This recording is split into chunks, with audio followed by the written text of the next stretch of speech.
శ్రీవారి పాదాలను తిరుమలలో ఒకానొక ప్రదేశంలో విష్ణు పాదం అని పిలుస్తారు. ఎందుకలా?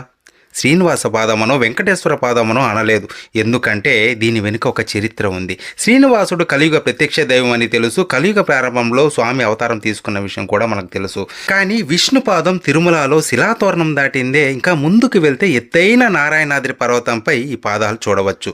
శ్రీనివాస అవతారానికి ముందే, అంటే సత్యయుగం, దీన్నే స్వర్ణయుగం, కృతయుగం అంటారు. ఈ యుగంలో మహావిష్ణువు ఈ భూమిపైకి వచ్చారు. వస్తూ మొదట పాదాలు ఉంచిన ప్రదేశమే నారాయణాద్రి. అందుకే ఇక్కడ విష్ణు పాదం అంటారు.